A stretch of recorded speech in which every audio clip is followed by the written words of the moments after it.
In this lesson, we will examine coping with discrimination, an important consideration for managers and HR professionals alike.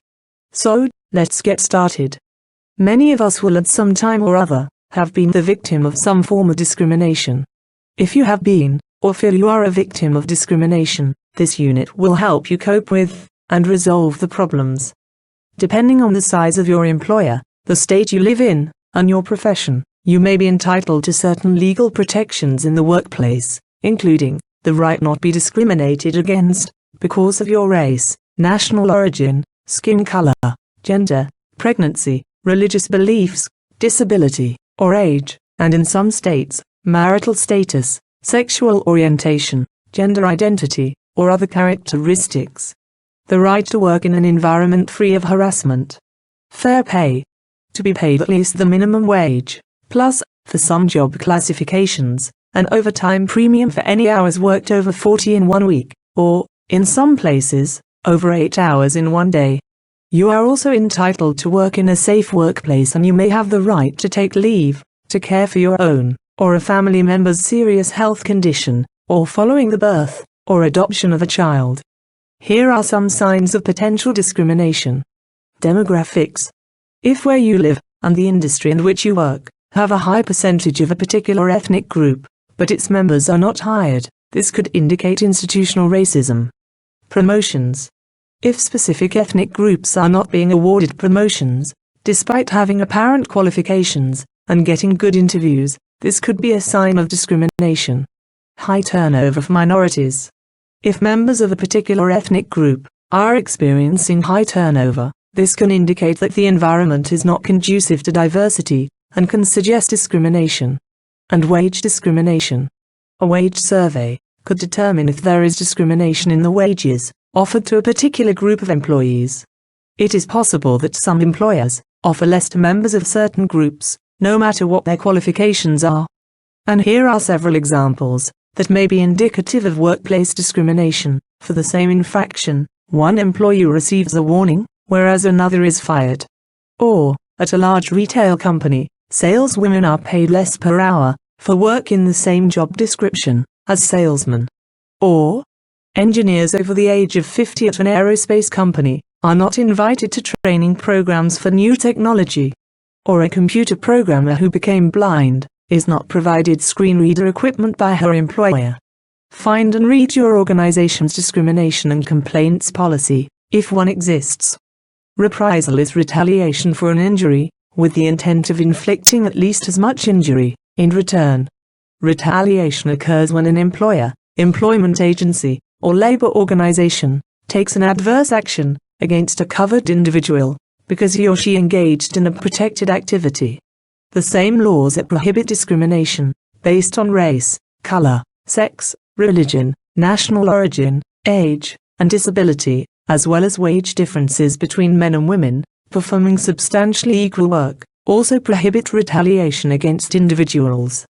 Examples of reprisal can include termination or disciplinary action, denying a promotion for which the employee was in line, threatening the employee who files the complaint, assigning more unfavorable tasks or duties than was normal for the employee previous to filing the charge, or than are currently normal for other employees, or giving the employee a poor performance review after the charge is filed, especially when previous performance evaluations were positive.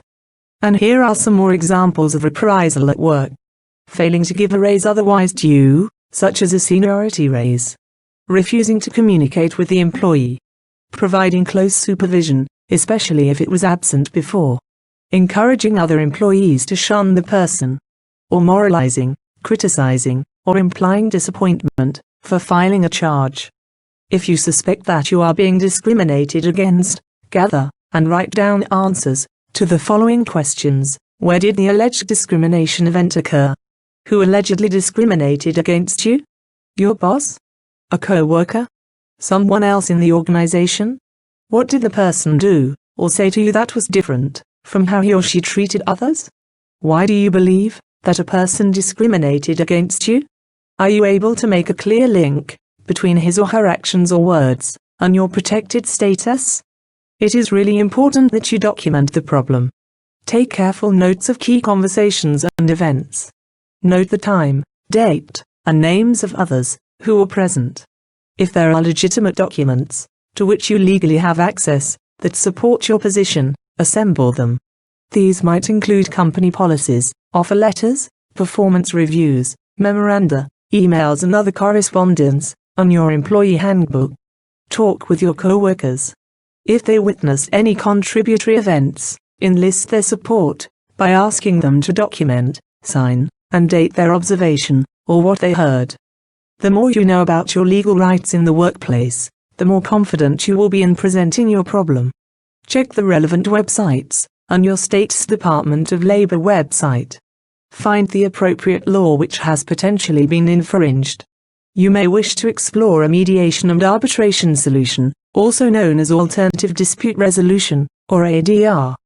Laws may set deadlines, called statutes of limitation, which vary, depending upon the type of action occurred. If your employer doesn't take action within a reasonable time frame, or if you are demoted or fired, consider whether to take legal action. Consulting a lawyer is an option to learn about the strength of your claim, what deadlines apply, and what remedies may be available to you. Next, ask for a meeting with your employer. Obtain a written copy of the grievance and appeal process from your employer. Have a discussion with your employer. This opens the opportunity to air differences. The problem may stem from an oversight, a misunderstanding, or a lack of legal knowledge. Most companies want to stay within the law and do the right thing. Stick to the facts.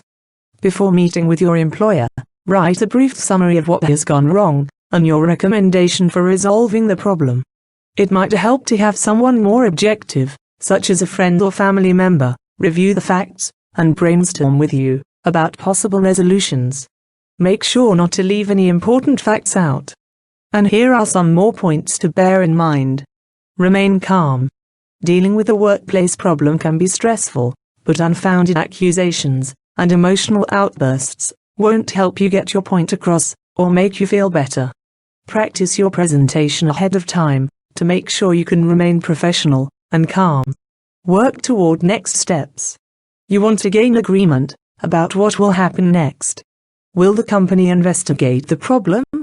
Will your boss talk to your co-workers or supervisor? What will happen to performance evaluations, job responsibilities, or reporting relationships during the process? Follow up. Once you have spoken to your employer, make sure to follow up on the meeting. If your employer promised to investigate the matter, or talk with other employees, check back to find out the status of those actions. After a few weeks have passed, schedule another meeting with your employer to discuss what progress has been made in resolving your problem. Understand termination. If you are being fired from your job, ask for the reasons for your dismissal and ask that the reasons be put in writing. And be aware that if you resign your position, challenging a discrimination action is much more difficult. Coping with discrimination at work can be very challenging and very demoralizing. The important thing to remember is that you have rights, and that the organization has legal obligations to respect your rights, to be treated fairly and equally. Learn about your rights, and be prepared to challenge behavior which you consider discriminatory. Importantly, you should document any actions, conversations, and interactions which have occurred during the incident or incidents, and ideally locate witnesses to support your case. In addition, seek advice from your manager and/or human resources department quickly, before the behavior becomes much more serious. There are a number of activities to complete for this unit. Take the time to complete these in your manual. In this way, you will better learn from and retain the knowledge covered in this unit. Many thanks for watching this lesson. Want to learn more? Click on our website to view our range of courses on human resources management.